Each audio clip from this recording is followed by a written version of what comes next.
dove ci saranno in particolare i saluti e i contributi delle organizzazioni che abbiamo invitato, organizzazioni politiche, sindacali, sociali. E quindi proverò a sintetizzare alcuni elementi che ci hanno portato fino a qua e che caratterizzano il nostro percorso. Lo farò senza pretesa di esaustività, stiamo in un congresso dove c'è un documento politico di 62 pagine, abbastanza denso, articolato, e quindi chi avrà voglia potrà leggere. Torniamo qua a distanza ormai quasi di 3 anni, torniamo qua con bene o male lo stesso entusiasmo, la stessa enfasi che ci ha portato a ritrovarci 3 anni fa qua. Noi siamo nati un po' così, una crescita quasi virulenta, in positivo, di contatti fra persone, fra i figli, diciamo, della crisi, di una crisi molteplice che ha definito le nostre personalità, che ci ha portato a viaggiare, a partire e anche a tornare. Siamo nati con l'idea proprio di dare spazio a queste voci marginali, a voci che nella scena politica erano abbastanza inascoltate, rese periferiche.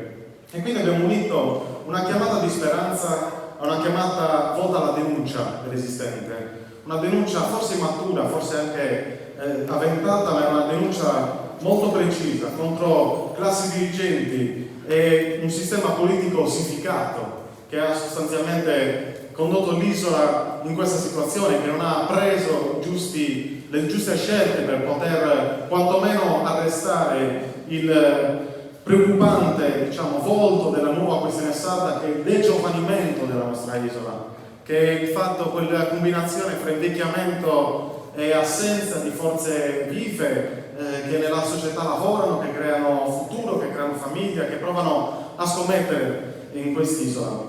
L'abbiamo fatto in questo modo proponendo sin da subito un'idea di democratizzazione radicale sul piano politico, sociale e via dicendo.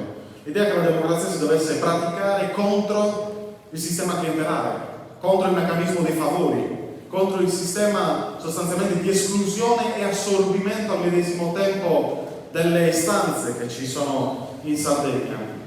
E l'abbiamo pensato quindi come la politica come uno strumento collettivo, con metodi nuovi che dessero veramente una differenza, che costruissero una differenza. Abbiamo accumulato forza, 1200 firme, 50 fra incontri territoriali tematici, abbiamo costruito un laboratorio di politica per chi molto spesso non aveva mai pensato di partecipare alla discussione politica. Abbiamo puntato sull'inclusività e non ci siamo limitati a questo, non siamo stati da bella casetta inclusiva per chiunque, ma abbiamo strutturato lotte, percorso battaglie esistenti in Sardegna, le battaglie di questi ultimi 3 anni.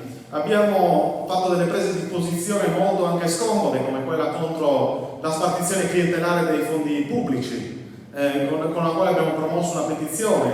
Abbiamo costruito un percorso condiviso per il cambiamento della legge elettorale, per il referendum sul lavoro. Insomma, sono tante le strade che abbiamo percorso. E l'abbiamo fatto con radicalità e proposta pragmatica, perché non era semplicemente dichiarazione di principio, ma trovare anche gli strumenti, essere credibili nei confronti di chi vuole vedere la ciccia, come si dice. E il congresso che cos'è per noi? È un passo importante, ma è un nuovo inizio, non è la fine di nulla, è un inizio all'interno di un percorso che sta sviluppando, e come avete potuto vedere al di fuori di questi momenti abbiamo cercato di non fare un congresso grigio, ma abbiamo provato a fare un mix di necessità, diciamo, burocratiche con tavoli di lavoro, con una discussione francamente aperta, molto, molto plurale all'interno dei gruppi, e con l'idea proprio di continuare a perseguire questa idea del movimento piattaforma, del movimento che si struttura per gemmazione, che prova a valorizzare le differenze. E lo spazio, noi abbiamo fatto uno sforzo con questo congresso, andare oltre la contingenza, andare oltre l'idea che si debba stiamo a parlare esclusivamente di ciò che è successo ieri, del fatto politico del giorno, perché molto spesso, quantomeno chi ha assistito come me a diversi momenti politici, è una litania di cose che succedono, guardi le problematiche e non guardi, come dire, la visione di lungo termine, una visione organica di lungo termine. E quindi abbiamo provato a fare questo per sprovincializzare la nostra analisi, perché, come dire, siamo in Sardegna, sì, ma siamo al centro del mondo anche noi, nel bene e nel male. Siamo al centro di processi globali, sui quali arriverò fra poco. E avere una visione sulla trasformazione globale, su ciò che influisce direttamente sulle nostre vite, sulla nostra terra, è quanto di più importante se vuoi fare un movimento che ha una prospettiva di trasformazione politica e sociale non di 3 anni, non alle prossime elezioni regionali, ma da qua ai prossimi 20 anni, 30 anni. L'idea delle trasformazioni strutturali, di un blocco storico da costruire nella nostra terra. E questo quindi l'abbiamo fatto con fatica, ma anche per dirci una cosa: la storia si può cambiare, perché se ci si rassegna al cinismo e all'idea che tanto andiamo e troveremo posto nei movimenti, nei partiti che amministrano l'esistente, ma noi non siamo nati per questo. C'era un grande equivoco quando siamo nati. Questi qua saranno sostanzialmente le sardine, o saranno le sardine in salsa sarda, o saranno l'ennesimo movimento piccolino che prova a fare testimonianza. Abbiamo un po' messo in critica, abbiamo fatto uno sforzo di provare a immaginare altro. E quindi cosa diciamo? Provo ad andare veloce su alcuni punti nodali. Parliamo del fatto che siamo all'interno di una crisi dell'iperglobalizzazione e quindi dell'egemonia statunitense. Siamo all'interno quindi dell'emersione, di un processo di emersione in un mondo multipolare, dove ci sono nuovi attori che stanno anche cercando di costruire rapporti proprio per rompere l'egemonia americana. E noi ci schieriamo con questa emersione del mondo multipolare, con l'idea di un mondo plurale che rompe con un'egemonia statunitense che ha fatto solo danni a livello globale e che a noi ci ha comportato tanto anche in Sardegna. Siamo all'interno di una crisi politica, economica e morale dell'Occidente nel suo complesso. Una crisi che vede la cartina di tornasole il dramma che sta succedendo in Palestina, dove siamo tutti in qualche modo complici.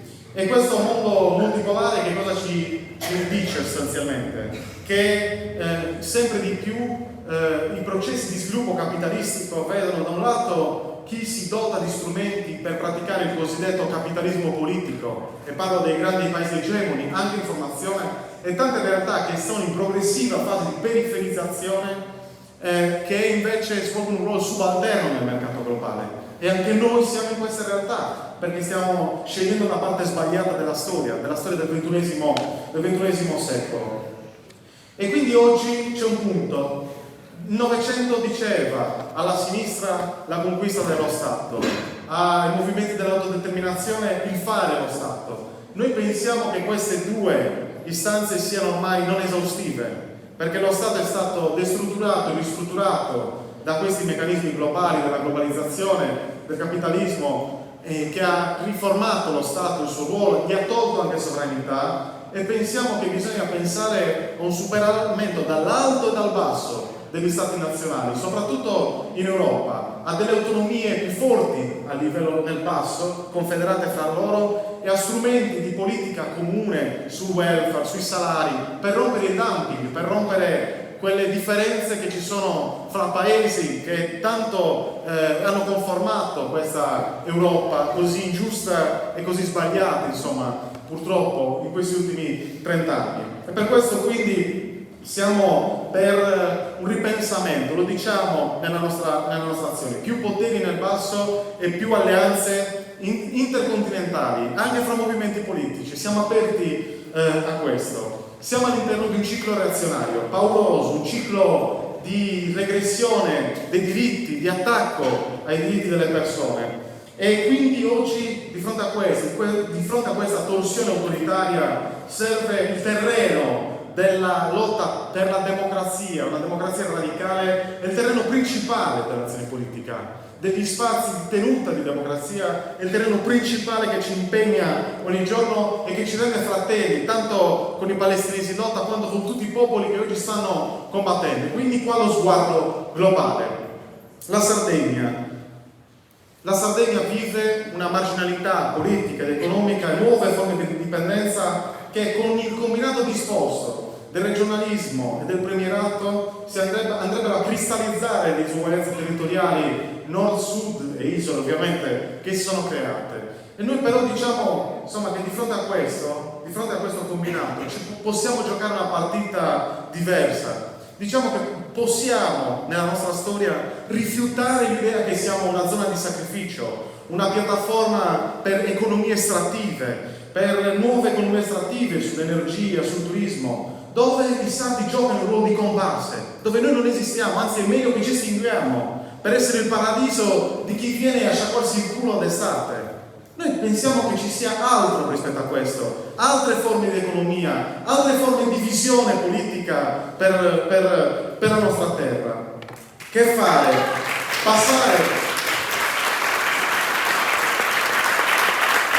Di fronte a questo?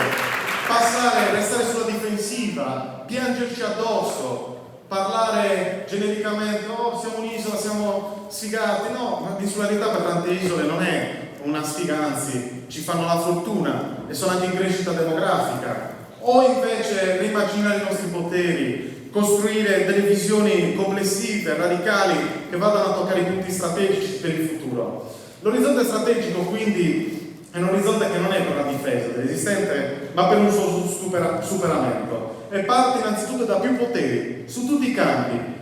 Attuare lo statuto in diverse forme, le norme di attuazione, una legge statutaria e andare verso una riscrittura dello statuto attraverso l'elezione di un'assemblea costituente, non chiusi nelle segrete stanze di via Roma, non con semplici audizioni, ma aprendo l'idea che serve un congresso del popolo sardo per riscrivere lo statuto, tutti assieme, con tutte le anime che ci sono nella società sarda, che da tanti anni che sono escluse anche dal Consiglio regionale. Nuovi poteri che si fa quindi con l'emersione di una nuova soggettività politica sarda. Il popolo sardo per noi non è un dato naturale, è un dato storico-politico che si costruisce con quella che gli inglesi chiamano agency, con l'idea di trasformazione, di presa di parola. Noi esistiamo in quanto popolo quando affermiamo la nostra differenza. E quindi quello statuto che, non lo dico io, è stato definito da tanti studiosi come un'anatra zoppa, deve riempirsi di nuove leve, della leva della differenza geografica, linguistica, della leva del potere che ci è dovuto per la nostra differenza culturale e storica, per ciò che abbiamo subito, e via dicendo. E quindi questo dobbiamo fare in un quadro euro-mediterraneo, lottando per la costruzione di una nuova autonomia strategica a livello europeo, che vada verso un orizzonte di un'Europa che si apre ai popoli senza Stato, un'Europa che va a essere più giusta socialmente, un'Europa che quindi va ricostruita dalle fondamenta, con un superamento, come dicevo prima, dal basso e dall'alto degli Stati nazionali per come li abbiamo conosciuti. E solo questo per noi è il modo di affrontare la fase post-democratica che stiamo vivendo, perché è vero che c'è una torsione post-democratica nelle nostre democrazie, questo lo vediamo in tutti i settori della nostra vita sociale, politica e civile. E quindi di fronte a questo ci apriamo ad alleanze intercontinentali, ad alleanze per l'appunto politiche con gruppi europei, con chi oggi lotta con una visione simile, non per forza uguale, plurale come la nostra. Chi vogliamo rappresentare? Anche questo siamo molto chiari. Noi non rappresentiamo chi di questa terra ha fatto la fortuna senza lasciare nulla, lasciando briciole, inquinamento. Quello non è il nostro popolo. Noi non ci interessa l'essere di tutti e per tutti, a noi ci interessa di essere per la maggioranza dei sardi, per chi lavora, per chi oggi ha problemi con la casa, con i affitti, perché ha problemi del costo della vita. Quella è la soggettività che si deve fare classe dirigente. Quello è la promessa mancata, diciamo, quello che non è riuscito a consegnarci il Novecento, le lotte che sono fallite. Noi siamo figli di siamo un ritorno al futuro, di quel blocco sociale che non è riuscito a farsi classe dirigente e che è rimasto invece ai margini e che è rimasto, come dire, soggiogato da un'elite sempre meno legittimata democraticamente, ma che ha immenso potere finanziario, che ha un immenso potere di assorbimento clientelare. Quelli sono i nostri nemici e non abbiamo paura di dirlo, perché le persone hanno bisogno di parole chiare, non di accomodamenti, ma di parole chiare, una volta tanto, perché la nostra isola è una terra che domanda radicalità e pragmatismo. Questo domanda, non accordi a ribasso e mediazioni. E quindi rispetto a questo noi siamo di una parte, non per tutti, e lo facciamo come? Con una nuova forma di organizzazione. Questo è un altro elemento del documento politico che oggi abbiamo approvato. Un'organizzazione sostanzialmente che si interroga su nuove forme dell'azione politica, superare il fallimento del militante testimoniale, superare il fallimento dell'influencer, ma anche l'influencer cambia la realtà, superare l'idea che basti essere amministratori bravi per trasformare la realtà. No, bisogna costruire leadership diffuse sui territori, bisogna costruire un militante, un attivista che sia un organizer tecnicamente, un organizzatore di comunità, perché le comunità nei nostri contesti sono da ricostruire, perché le comunità sono frammentate, quindi ci vuole un'immaginazione comunitaria, perché la nostra isola è sempre stata fatta di comunità. Noi siamo quelli delle comunità, un'isola plurale, quindi siamo quelli del mettersi in cerchio, del costruire pensiero collettivo, del farlo in maniera armoniosa, del farlo con accoglienza. Ci interessa questo, una riforma dell'organizzazione che ha un sacco di idee e proposte, ma il tema è sostanzialmente favorire l'emersione di quello che Gramsci chiamava un intellettuale collettivo. Non ci si pensa più, oggi si pensa che la politica sia fatta soltanto dai signori delle preferenze. Noi vogliamo sottrarre l'idea della politica fatta dai signori delle preferenze e restituirla a quelle maggioranze piene di competenze, i giovani che sono qui, che stanno investendo, che stanno provando a fare famiglia, che stanno provando a costruire un futuro in questa terra. Chi vorrebbe tornare? A tutti loro, le voci, chi è rimasto senza voce. E lo vogliamo fare quindi con l'idea di una classe dirigente che non si lascia comprare, che non è che arriva il politico di turno che ha 20 anni di storia e ti fa, come a me è successo, ti dice ti metto capolista e tu entrerai in consiglio regionale. Cosa è quindi? E quindi cosa cambia se non c'è una forza collettiva alle spalle? Se non hai un disegno, un intellettuale collettivo alle spalle? Nulla cambia. Forse mi compro la macchina. Ma noi non abbiamo bisogno di queste persone, noi abbiamo bisogno di persone che stanno dentro un orizzonte comune, un orizzonte che non è il partito, è un'idea di movimento che sa approfondire, costruire una visione. E quindi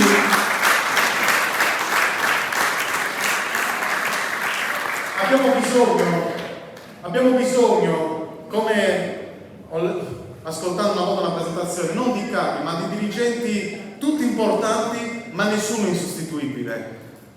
Deve essere un ecosistema che viaggia senza il bisogno del capo. Questa è la grande scommessa che ci anima da 3 anni e che forse dopo una sconfitta elettorale ritrovarci qui così numerosi con 50-60 tesserati che oggi non sono potuti venire per diversi motivi, anche perché sono fuori dalla Sardegna, penso che sia già, come dire, un messaggio di speranza un po' per tutti noi.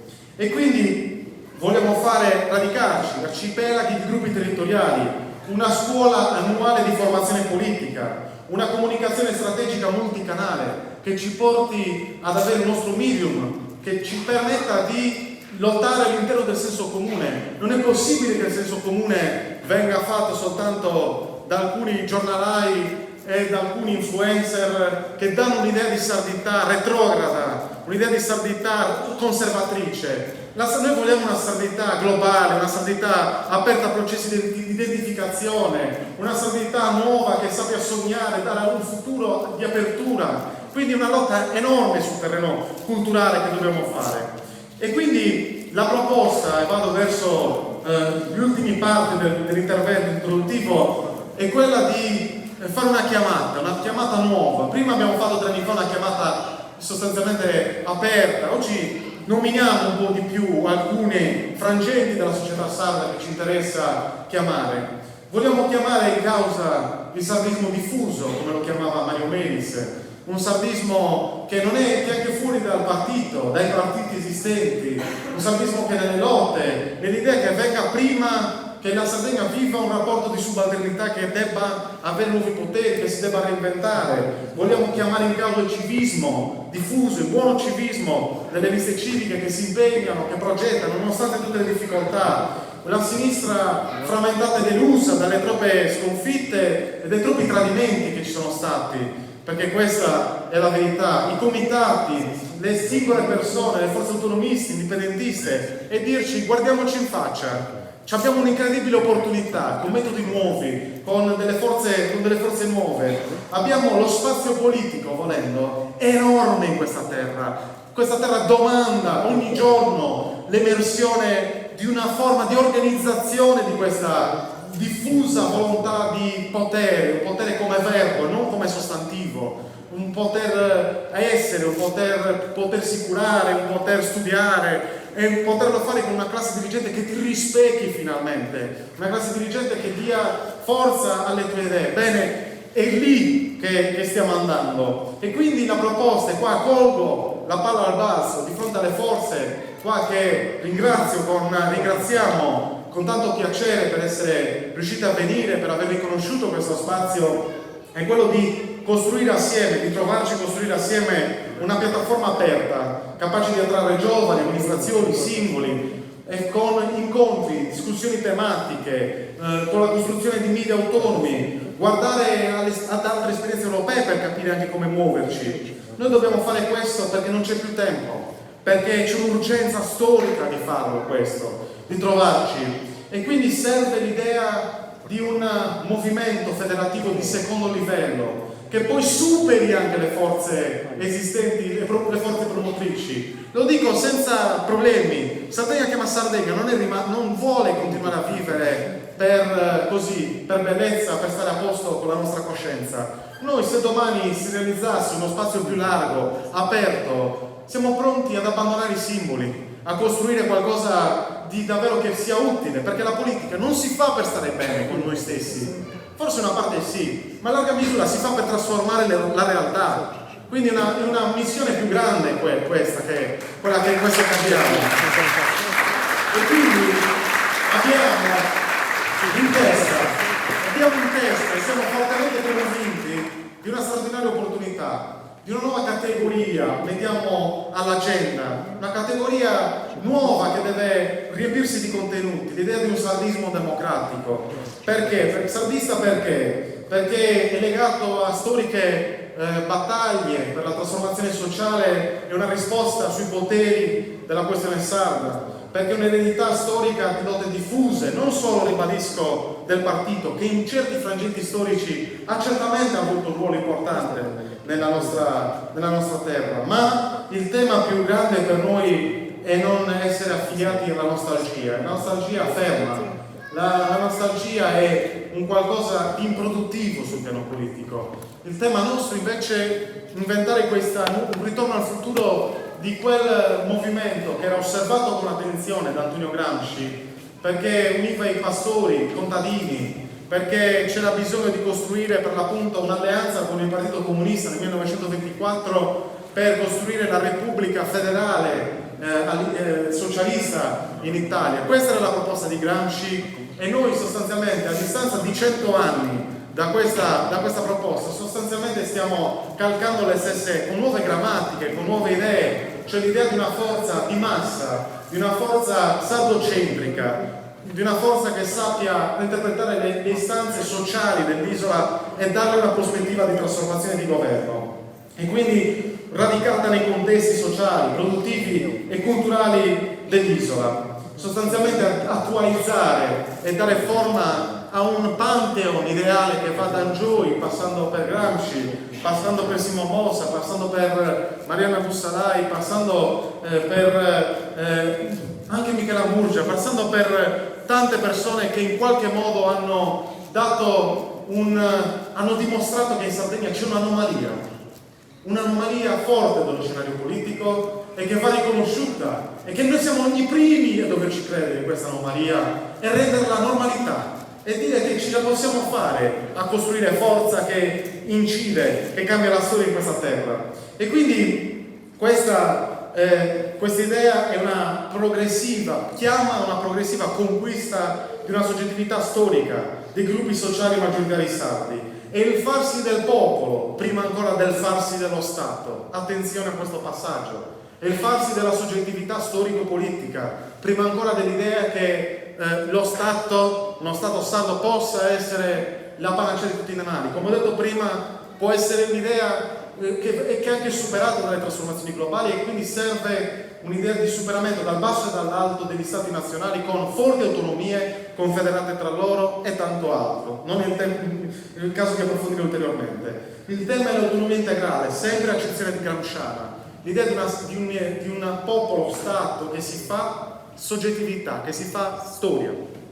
Democratico perché? La democrazia, per quanto ci riguarda, è una restituzione di potere ai singoli e alle comunità. È una democrazia radicale, è una democrazia economica, perché noi proponiamo un forte investimento sul dove, cosa e come si produce in Sardegna, su una regione che si faccia davvero dirigente di nuovi processi produttivi, di industrializzazione leggera, legata ai contesti all'agroalimentare, all'erboristica, ai contesti produttivi dell'isola, alle sue potenzialità. Noi non siamo destinati esclusivamente al turismo, possiamo fare tanto altro. Proponiamo un patto per il buon lavoro, proponiamo di rafforzare la pubblica amministrazione con nuove figure, project manager, animatori territoriali, non relegare questo alle società di consulenza che mangiano sui comuni, ma farlo attraverso il pubblico che diventa attore, che diventa determinante. E ovviamente anche democrazia energetica.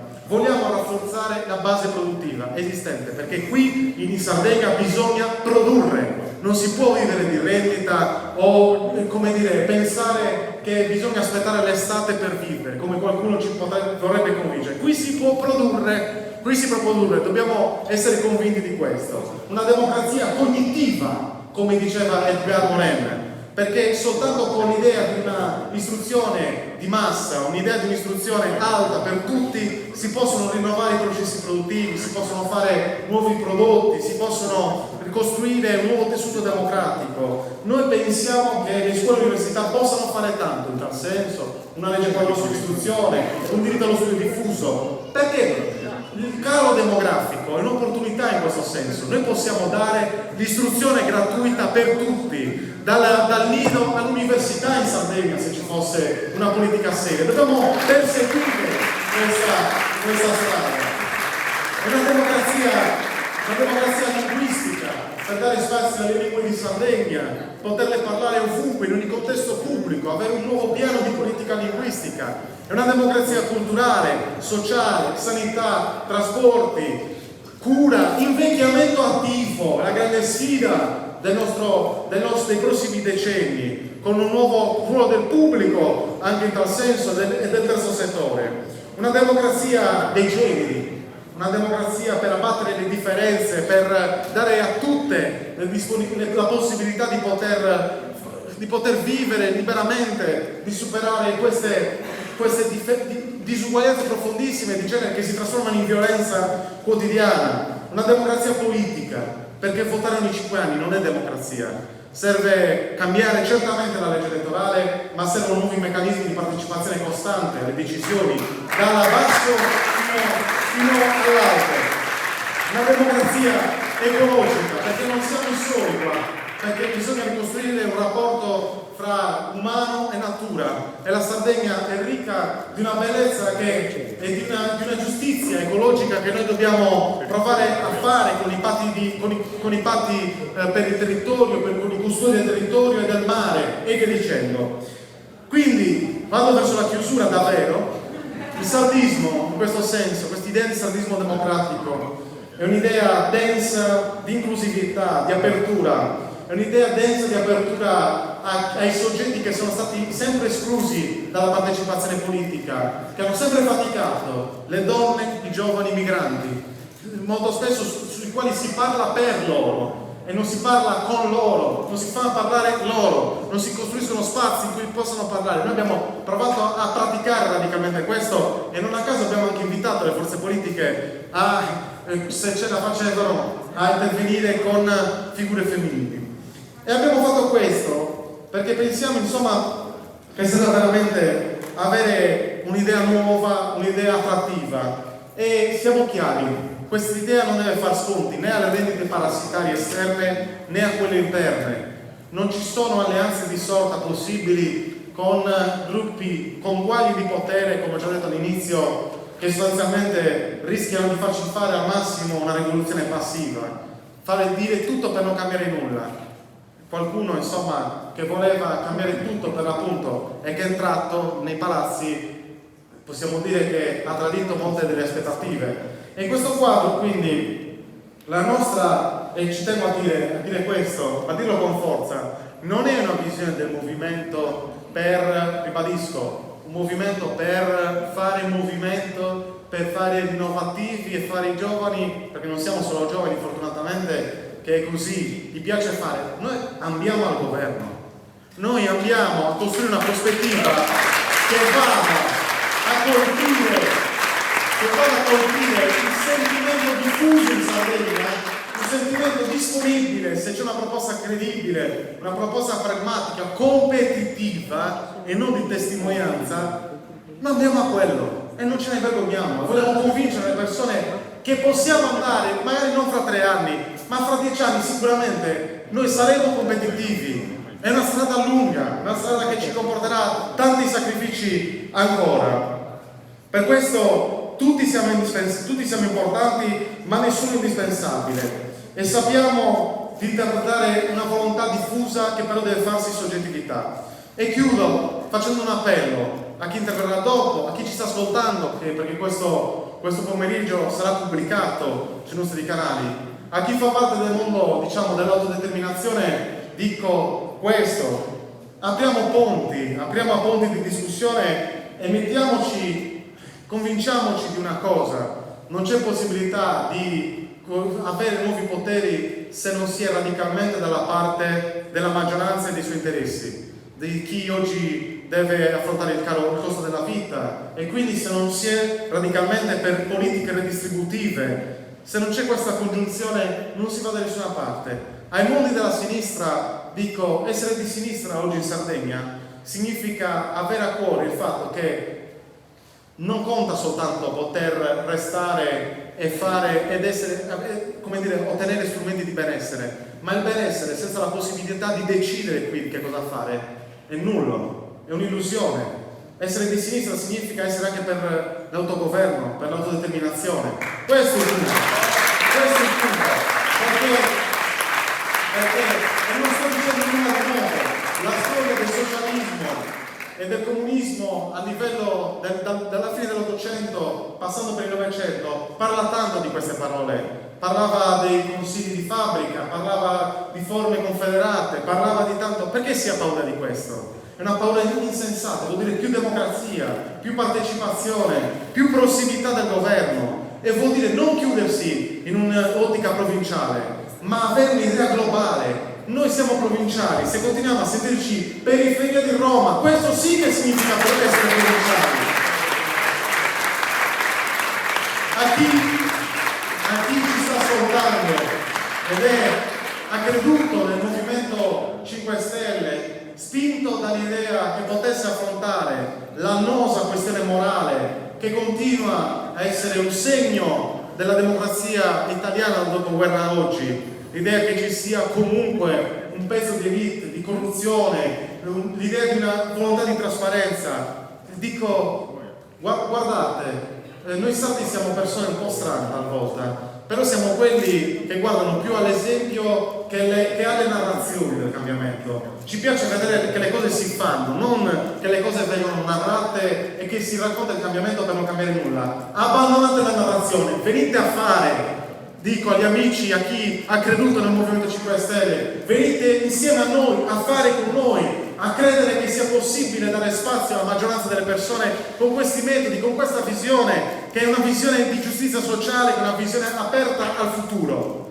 A chi oggi è deluso, è devastato dalle sconfitte, a chi ha attraversato movimenti di diverse formazioni, diciamo questo, che si può, c'è sempre, la storia cambia sempre, se no non la studieremo. La storia cambia mettendosi in gioco. Quando è l'ultima volta a queste persone che avete votato felici? Chissà quando è stata. Quando è l'ultima volta che non vi siete tirati il naso votando? Quando è l'ultima volta in cui avete deciso di credere in un progetto? Bene, allora forse datevi una possibilità, perché la storia non finisce mai. Hanno sbagliato chi aveva preconizzato la fine della storia. Guardate dove siamo, in che fase politica mondiale siamo, rischiosissima, ma se vince un'altra idea di giustizia territoriale, forse non sarà così tanto rischiosa. A chi, e chiudo, oggi pensa che chi ci guarda dalla finestra, chi ancora non si è avvicinato, ribadisco, noi non siamo nati per chiuderci, per irrigidire, per avere un'idea chiusa di movimento politico, ma siamo uno spazio poroso, siamo una barriera corallina, siamo un ecosistema, siamo questa cosa qua. Noi siamo il più bello, vorremmo essere il più bel canto corale che la storia politica di questa prima fase del XXI secolo abbiamo avuto in Sardegna. Buon congresso a tutti e tutti.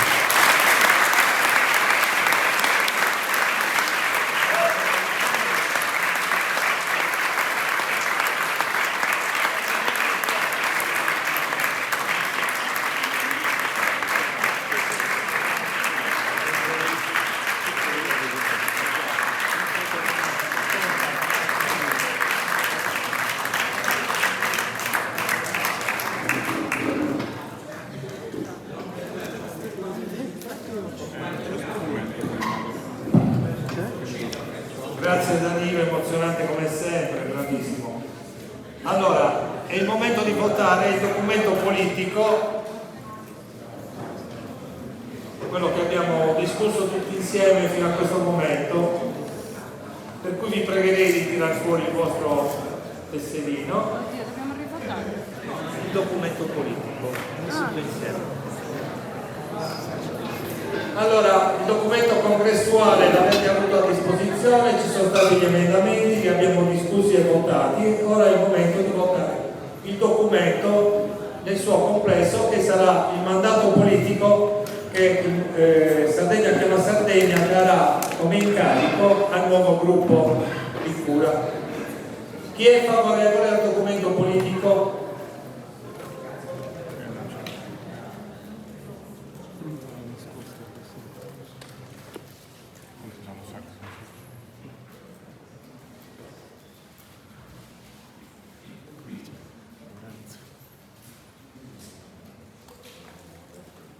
Ok, possiamo abbassare le mani.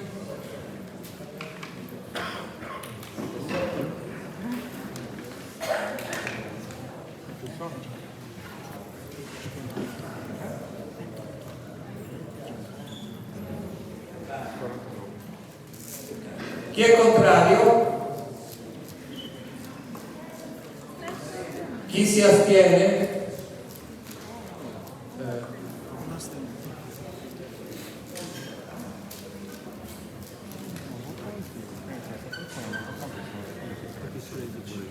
Favorevoli 49, contrari 21, non votanti 13. non votanti 13. Allora, con 49 voti a favore, un astenuto e 13 non votanti, è approvato il documento congressuale. Grazie a tutti.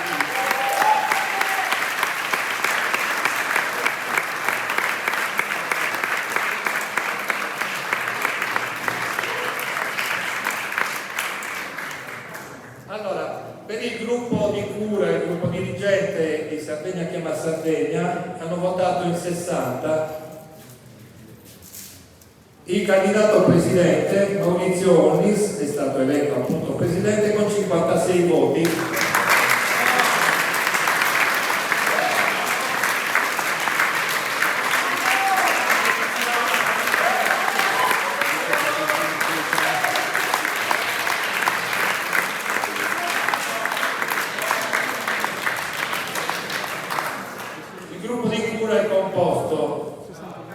da Cristiana Cacciapaglia con 57 voti e Danilo Lampis in qualità di portavoce politico.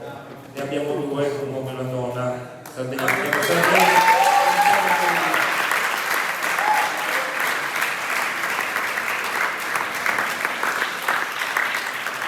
Responsabile dell'organizzazione Luigi Carmelo Pisu con 57 voti.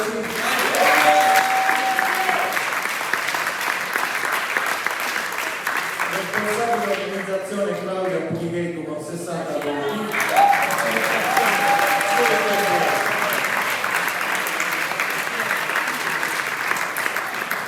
Responsabile comunicazione Anita Secci.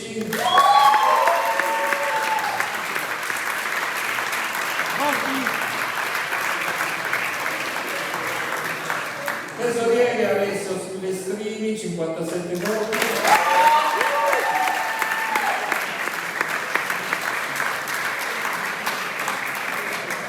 Responsabile territoriale Nord Silvia Maria Puzzu.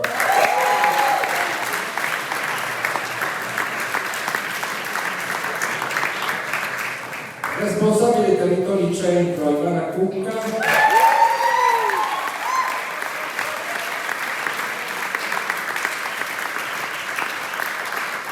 Responsabile territori sud Lorenzo Argiola 57 voti.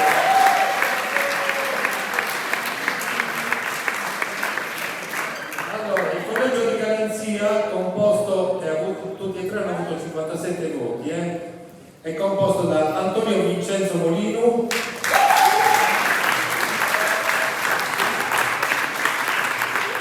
Natalino Carai e l'ultimo ma non ultimo Franco Picchis. Allora, io intanto darei la parola al nostro eletto presidente Maurizio.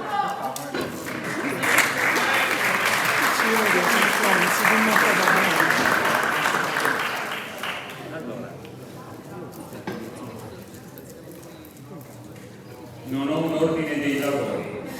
Sono gli interventi delle organizzazioni politiche, lui ha la lista. La lista che c'è?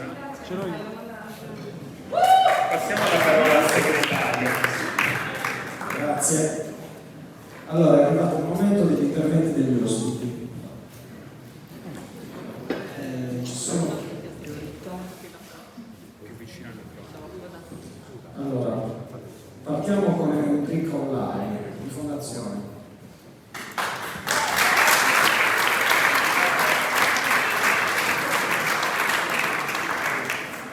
Siamo sui 5 minuti. Grazie, buonasera a tutti e grazie anche per l'applauso, come dire, l'incoraggiamento. Porto i saluti della non rituali, non rituali della mia organizzazione, della Fondazione Comunista. Innanzitutto voglio fare un grandissimo in bocca al lupo, al nuovo e neoeletto gruppo dirigente di Sardegna Chiama Sardegna. Penso che sarà il proseguo delle vostre attività politiche e culturali, come dire, che avranno un'unità di intenti rispetto anche a noi. Voglio, come dire, ringraziare anche, soprattutto per questo invito, sicuramente non inaspettato, per carità, ma mai scontato. Voglio mettere a regime giusto un paio di questioni su cui provare questa questione. Innanzitutto io sono estremamente convinto rispetto alla relazione introduttiva di Danilo del fatto che serva essenzialmente una costruzione federalista delle forze autonomiste, di sinistra, indipendentiste per fissare un paio di punti sull'agenda politica. Uno di questi io penso che, se pensi a trasversale, il tema della legge elettorale, Io penso che il tema della legge elettorale non sia un tema esclusivamente di destra, un tema esclusivamente di sinistra. Io penso che sia un tema trasversale, perché chi oggi vuole mantenere questa legge elettorale in piedi è per conservare il potere del bipolarismo, e io non ci sto. Io sono per fare una costruzione con tutte quelle soggettività politiche e culturali a sinistra e a destra, affinché una legge elettorale in Sardegna sia in senso proporzionale, perché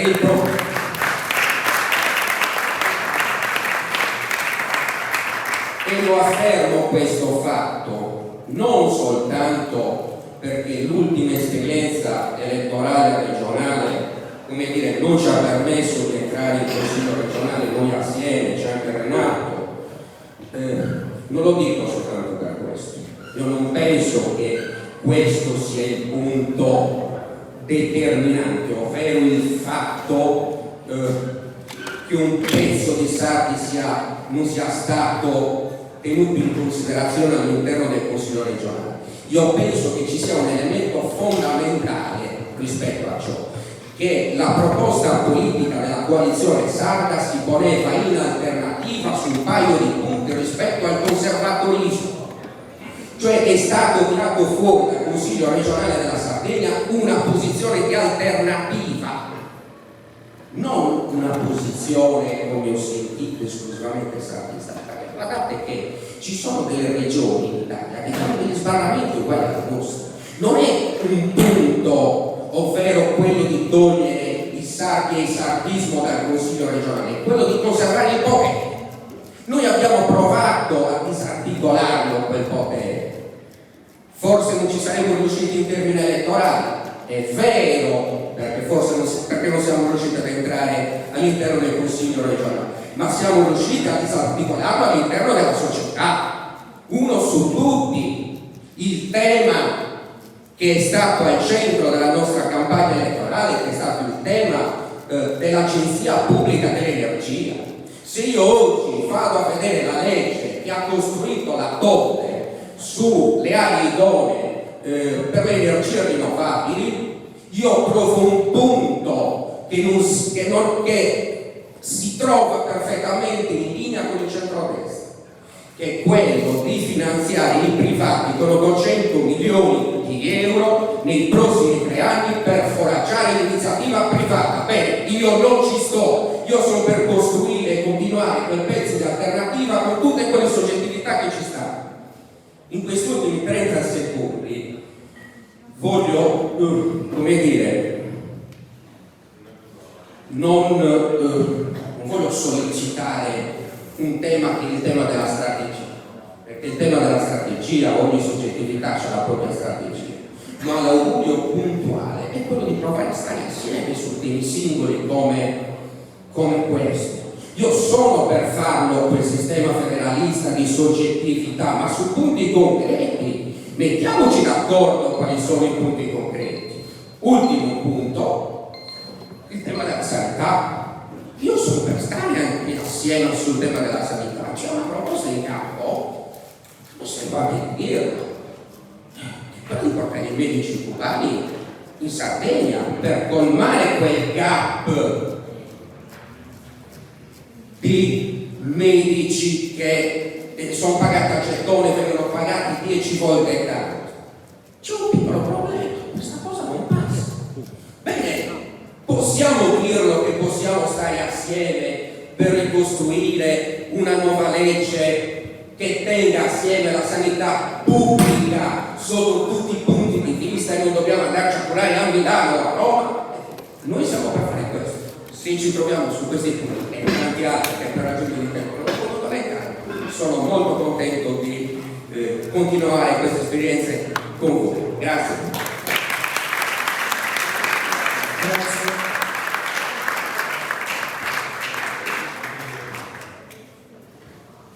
Allora, proseguiamo gli interventi. Andiamo con disordine.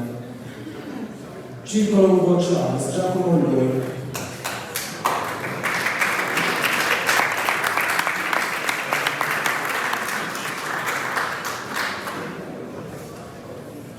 Minuti.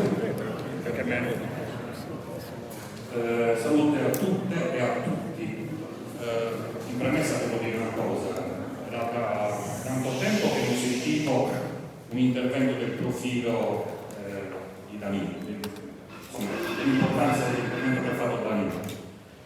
Ed è mia speranza e consapevolezza che il vostro percorso abbia portato a quell'intervento, cioè quell'intellettuale collettivo qui si sta probabilmente formando.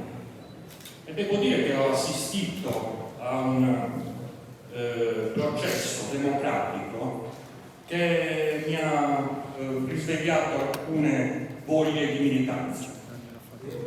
Il problema di base, ed è mia ferma convinzione, che l'assenza della militanza non dipende da volontà soggettiva, ma dalla mancanza delle case. Queste case, cioè il fatto di poter esercitare un protagonismo individuale all'interno della democrazia, nel collettivo, in questi ultimi 30 anni è mancato. Non ci sono militanti per questo, perché come diceva Danilo, la militanza residuale o testimoniale è faticosa e improduttiva. Questa improduttività porta al disimpegno. Qui dentro ho visto, seppur nel vostro, come dire, innuncio piccolo, l'inizio di un percorso. Questo percorso, se viene continuato e se viene arricchito, credo che ci porterà lontano. Adesso lo sollecito, perché a nome di mio e di alcune persone riteniamo utile partecipare a questo percorso. Quindi chiediamo formalmente l'adesione a questo percorso nella convinzione che possiamo andare nella direzione che diceva Danilo. Non vedo ragione per non farlo. Abbattere paletti e steccati in questa fase è necessario.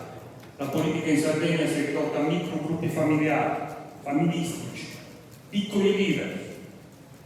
Noi vogliamo una leadership diffusa, come diceva Danilo. Vogliamo costruire il protagonismo nei territori, nei paesi. E chiudo dicendo una cosa: io spero che questa casa diventi presto un palazzo, poi un quartiere, infine una metropoli, che è condivisa e utile alla maggioranza di sardi, come Danilo ha giustamente detto. Grazie a tutti. Grazie.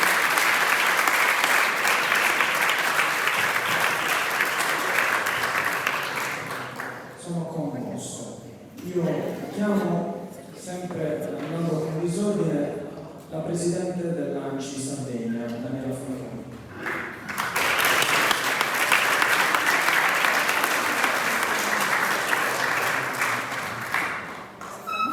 Per me o per l'intervento di prima? Grazie. Ok, mi ero presa anch'io il cronometro. Intanto buongiorno a tutti e a tutti, grazie di cuore di questo invito, è un piacere essere qua. Ho accettato con piacere perché, come dico sempre, bisogna andare nei luoghi per parlare, per confrontarsi, per conoscere anche a rischio che poi domani ci prendiamo qualche bordata, ma perché lì.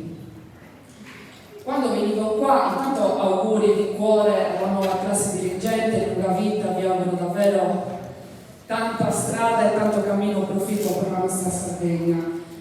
Quando venivo qui pensavo a come introdurre questo mio ragionamento con voi. Ho pensato a un verso di una canzone di un cantautore sconosciuto lombardo che si chiama Filippo Andreani, che aveva scritto una canzone per voci di Aldo ispirata a due partigiani lombardi, però c'era una frase di quella canzone che diceva: il potere, la voce contraria la chiama bugia.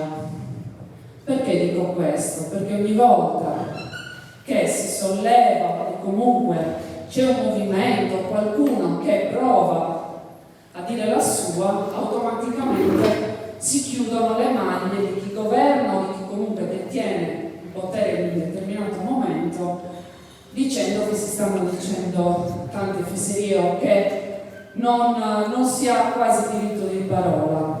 Ci abbiamo provato, ha detto bene Danilo quando ha parlato delle spese puntuali, do merito a Sardegna Chiama Sardegna di aver sollevato per primo, assieme ad altri partiti, penso a Rosso Mori, penso a qualche isolato tentativo di combattere questo metodo diffuso di distribuzione delle risorse pubbliche, l'ha fatto l'ANCI, l'hanno fatto i sindaci sardi, dicendo non date il finanziamento a questa o a quella associazione, ha detto semplicemente cambiamo metodo, sediamoci insieme alla politica e troviamo nuovi metodi per distribuire meglio le risorse pubbliche e farle arrivare non a pioggia a questo, a quel amico del consigliere, dell'assessore regionale, ma creando leggi e creando situazioni. Abbiamo provato con la legge sulle aree idonee, però puntualmente trovavamo degli sbarramenti e questa è una cosa che si comunque ripercuote sempre man mano che cambiano anche le giunte regionali. Perché è importante che ci siano questi luoghi ed è importante che si creino queste circostanze di condivisione e di confronto tra le persone, perché è quello che ci manca. A me mi chiamano continuamente a parlare nei convegni di spopolamento. Io ho detto non dobbiamo più parlare di spopolamento, dobbiamo cambiare la parola, dobbiamo parlare di desertificazione. Cos'è la desertificazione? La desertificazione sono le case vuote nei nostri paesi, la desertificazione sono i pastori che abbandonano le campagne lasciando i boschi in balia degli incendi d'estate e delle alluvioni d'inverno, la desertificazione sono gli affitti brevi nelle città capoluogo che non hanno più case per ospitare gli studenti, la desertificazione sono l'assenza di servizi, di scuole, di sanità. Perché fra qualche anno quel gap che noi chiamiamo spopolamento, dove oggi nel mio paese mancano 60 persone e nascono 20, quel gap si parifica, nasceranno 20 persone e moriranno 20 persone. Cosa significa? Che noi dobbiamo fare in modo che quelle 20 che nascono non vadano via. Noi dobbiamo ragionare oggi per evitare la desertificazione di oggi e di domani. Queste sono le politiche che nei comuni, nei territori, nei partiti bisogna costruire. Non dobbiamo parlare di politiche sulla denatalità, dobbiamo parlare di politiche contro la desertificazione umana, civile e sociale della Sardegna. Questo è il tema dei temi. E dove lo possiamo combattere questo tema se non con la proposta che io sposo in toto di creare una nuova assemblea del popolo sardo e riscrivendo lo statuto, perché se da una parte vedo con positività il fatto che sia nata la commissione speciale, dall'altra penso che la dobbiamo riportare sui territori con la gente e tra la gente assieme alle persone, perché se noi non ci riappropriamo di quelle che sono le specialità che devono andare in capo ai sardi, non a chi ci governa. I sardi probabilmente non riusciremo mai a capire come gestire i problemi della scuola, della sanità, dell'energia. Attenzione, sull'energia, le aree idonee e le aree, guardo Maurizio che scuote la testa, di accelerazione, sono già quasi superate da un DPCM che è stato votato ieri, che si abbatterà sui comuni come una mannaia e che diranno è fatto per sburocratizzare, invece no, è fatto ancora per calpestare la volontà dei cittadini che i territori li abitano, che non vuol dire che non vogliamo impianti di energia rinnovabile sui territori, ma vogliamo decidere che impianti mettere per che cosa servono a noi sardi. Questi sono i temi che dobbiamo riportare al centro della discussione, dobbiamo riportare al centro della discussione, vado a chiudere, i temi della conoscenza, della scuola e dell'università. A Portigali 2 giorni fa chiuso la scuola, i bambini di Portigali dai 3 anni dovranno prendere un pullman per andare a scuola, la scuola materna a 10-15 km di distanza. Qual è la famiglia che dovrà ancora abitare a Portigali? Ma avremo le pluriclassi a Cagliari e Sassari tra qualche anno. Se questo problema non lo aggreghiamo adesso, qui ed ora per le generazioni future, e non lo facciamo noi che siamo dentro le istituzioni insieme a voi che oggi così in tanti stessi. Probabilmente non li raggiungeremo mai e continueremo a essere chiamati bugiardi da chi detiene il potere, mentre invece vogliamo solo creare un percorso virtuoso per magari migliorare anche le nostre vite. Quindi grazie ancora e buon lavoro. Grazie. Sono riuscito a fare. Allora, adesso voglio leggere il comunicato della Confederazione Sindacale Sarda, che non è potuta essere presente. Cari delegati e cari delegati, il vostro primo congresso nazionale è un forte segnale di speranza e di coraggio per l'intera Sardegna. Segnale di speranza perché in gran parte siete giovani che proponete un programma politico intelligente e moderno. Segnale di coraggio perché pochi oggi propongono analisi e progettualità politiche vere, rispondenti ai problemi e ai bisogni dei sardi. La Confederazione Sindacale Sarda guarda a voi, alla vostra organizzazione con grande interesse. Vi è in Sardegna un ampio spazio politico di intervento, fatto di valori identitari, di speranze, in parte deluse, di aspirazioni, di lotte e sono movimenti popolari, come le lotte contro le servitù militari, energetiche, industriali e carcerarie, le lotte dei pastori e dei contadini, degli operai, dei lavoratori autonomi, degli operatori della sanità e della scuola. Purtroppo sono lotte molto isolate e divise per settori che secondo noi attendono un forte punto di aggregazione e di coordinamento. Questo è il momento, il vostro momento, perché la politica, in modo particolare in Sardegna, è fatta in gran parte da donne e uomini di una certa età, pieni di interessi personali e di voglia di carriera nelle istituzioni, dove siedono purtroppo con una rappresentatività ridotta, monca, defraudata da una legge regionale elettorale iniqua e incostituzionale. Legge con un sistema non proporzionale pieno di sbarramenti assurdi, studiati e voluti per penalizzare le formazioni nuove, per lasciare fuori dal Consiglio effetti consistenti dell'elettorato, una legge che nega la rappresentanza reale, quella di genere e quella territoriale. Questo di fatto impedisce una rappresentatività vera del popolo sardo, che ha necessità e urgenza di tradursi in una visione e un progetto di sviluppo per la Sardegna.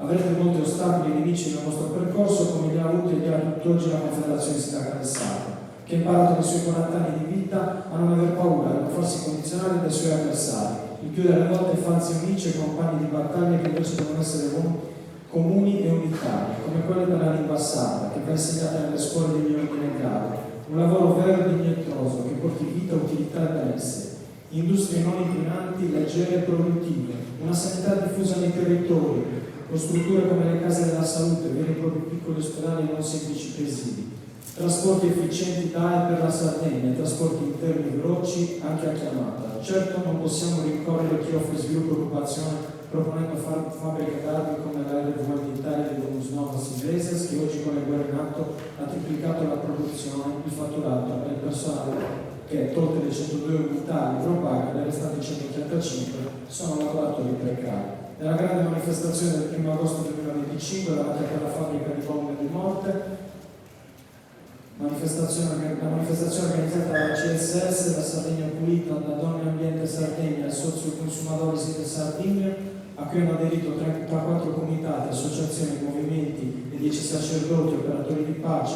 Abbiamo chiesto ai decisori politici della giunta del Consiglio regionale ed anche a tutti i sindaci del Suci Sigresiente di produrre progetti per la riconversione di questa fabbrica, i lavori utili per la vita e lo stesso benessere dei lavoratori e degli abitanti del territorio.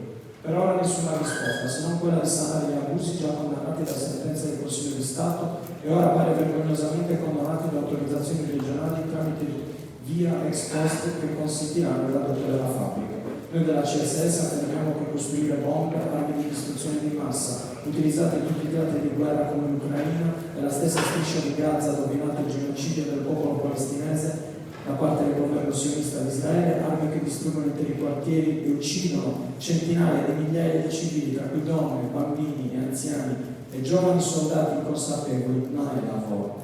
Chiudo con una raccomandazione: siate sempre aperti al dialogo e generosi. Non irrigiditevi sulle percentuali, neppure sulla scelta dei candidati che invece dovete esigere siano preparati, onesti, liberi e propensi al bene comune. Abbiate coraggio. Il grande Antonio Mossa, al cui pensiero si è ispirato alla CSS, ci ammoniva. Le difficoltà saranno immense, il nostro compito alto, partiti, sindacati e organizzazioni tradizionali hanno una particolare idiosincrasia ogni qualvolta si rafforza un movimento autonomistico in qualunque settore. Buon congresso. Grazie.